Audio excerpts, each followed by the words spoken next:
While millions of North Koreans starved to death, one man spent 20% of his entire country's budget on personal luxury.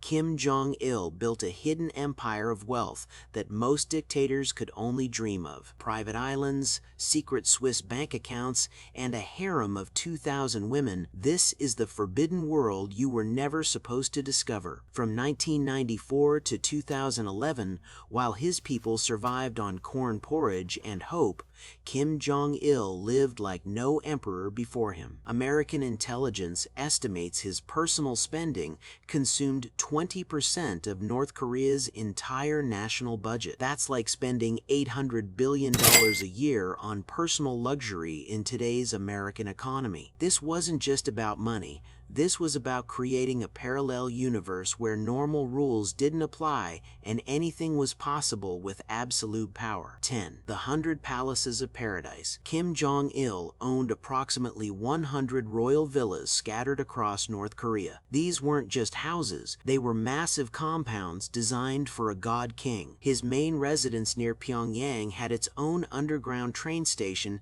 completely hidden from spy satellites. The house was equipped with a swimming pool that had its own wave-making machine because apparently normal swimming wasn't exciting enough. One seaside villa came with a personal swimming pool where he could swim on a bodyboard, accompanied by a female doctor and nurse for entertainment. The real luxury wasn't in the buildings themselves, not safety. The real luxury wasn't in the buildings themselves, it was having 19 private railway stations across North Korea that served only him. 19 entire train stations built for one person's convenience, each connected to palaces that most of the world had never seen and never would see. 9. The mobile fortress of luxury. Kim Jong-il had a fear of flying, so he created the most luxurious ground transportation system in history. His personal train consisted of 90 armored carriages, each one a masterpiece of hidden luxury. These weren't just bulletproof trains, they were moving palaces. One carriage was dedicated entirely to dining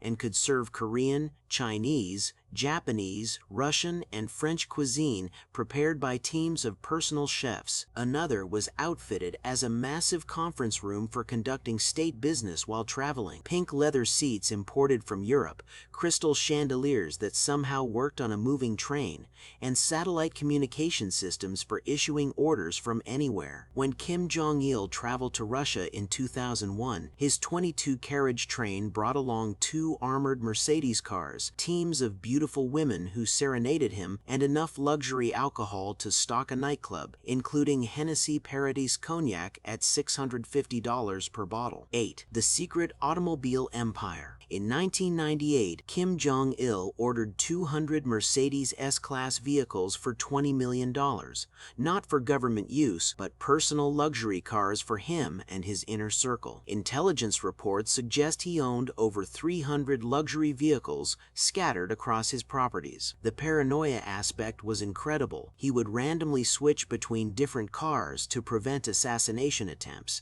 meaning he needed luxury backup vehicles at every location. His security team maintained dozens of identical vehicles just so he could have the illusion of choice while staying safe. This was happening in a country where most people had never seen a car, let alone owned one. While families shared bicycles between multiple generations, their leader was collecting European supercars like trading cards, demonstrating the extreme inequality between the ruling elite and ordinary citizens struggling for basic transportation needs. 7.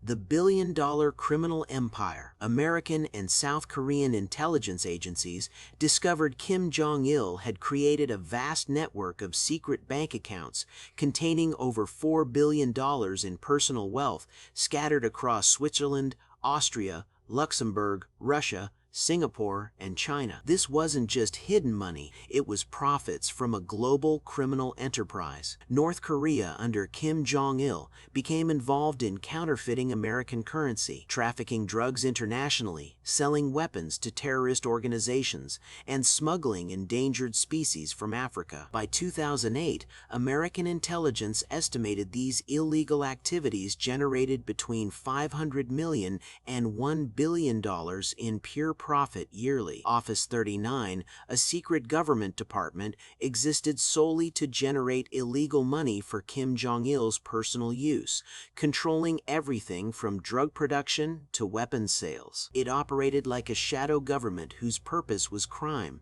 funding his luxury lifestyle while the country remained isolated and impoverished. 6. The food-obsessed dictator Kim Jong-il didn't just eat food, he collected it like art. His personal sushi chef served him for years, and Kim's favorite foods included Chinese melons, Uzbek caviar, and Danish pork, symbols of his power to obtain anything from anywhere. He employed teams of food tasters who spent up to an hour testing each meal before serving. His wine collection was legendary, with cases of Bordeaux flown in from France regularly. He consumed 10 bottles of French wine in a single evening during documented dinner parties. The most disturbing part was the context.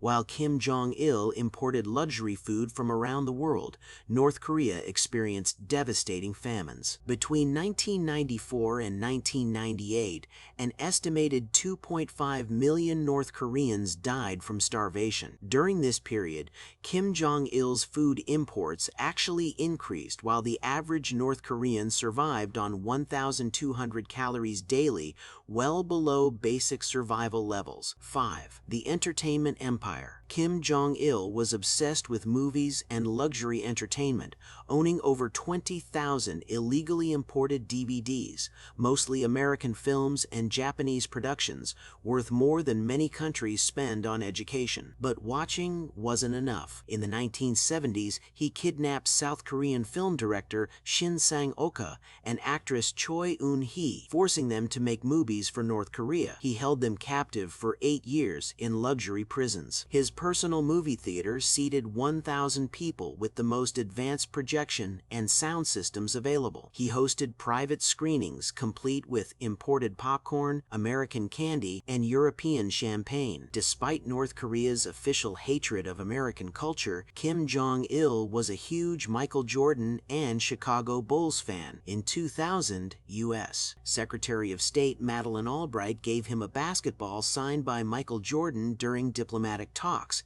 It became one of his most prized possessions. 4. The luxury smuggling network. International sanctions were supposed to prevent Kim Jong-il from importing luxury goods, with the United States creating specific lists of banned items including designer handbags, crystal glassware, and plasma televisions. But Kim Jong-il found ways around every restriction, creating a sophisticated smuggling network that brought him everything from Cuban cigars to Swiss watches to Italian leather goods. Ships made stops in multiple countries to hide the true destination of luxury items. In 2012, the year after Kim Jong-il's death, investigators discovered North Korea had imported $645.8 million worth of banned luxury goods, more money than the country spent on legitimate imports from most of the world combined. The luxury items weren't just for Kim Jong-il personally. He used expensive gifts to reward loyalty among his inner circle. A general who performed well might receive a Swiss watch worth $50,000,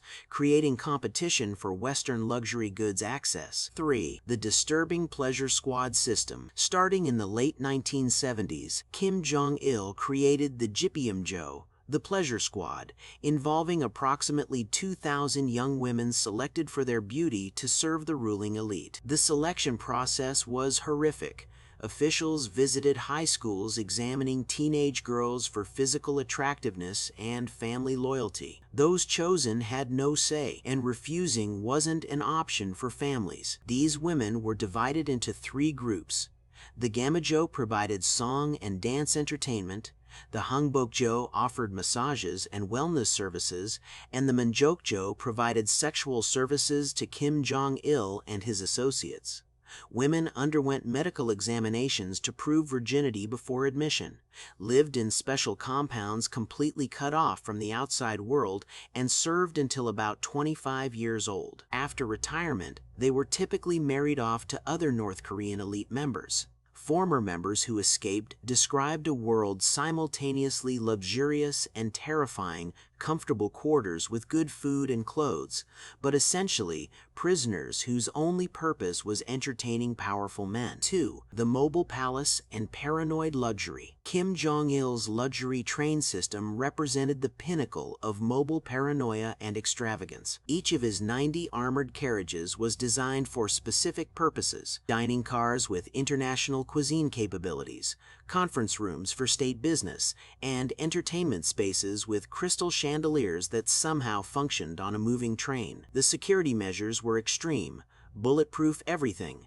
satellite communication systems, and enough luxury alcohol to stock nightclubs. His 2001 trip to Russia became legendary among Russian officials for its sheer excess. The paranoia extended to his 300-plus luxury vehicles scattered across properties, with dozens of identical cars maintained so he could randomly switch between them to prevent assassination attempts. This level of luxury and security spending occurred while most North Koreans had never seen a car, highlighting the extreme inequality between the leader's lifestyle and his people's basic survival struggles. 1. The death and continuing legacy. In December 2011, Kim Jong-il died aboard his luxury train, surrounded by the mobile palace he had created. His son Kim Jong-un inherited not just political power, but a vast network of hidden wealth, luxury properties, and criminal enterprises. Kim Jong-un has continued and expanded many of his father's luxury traditions, adding private jets, expanding the palace network, and maintaining international smuggling operations. The Pleasure Squad continues operating with approximately 2,000 young women. The luxury spending has actually increased, with Kim Jong-un importing over $50 million worth of banned goods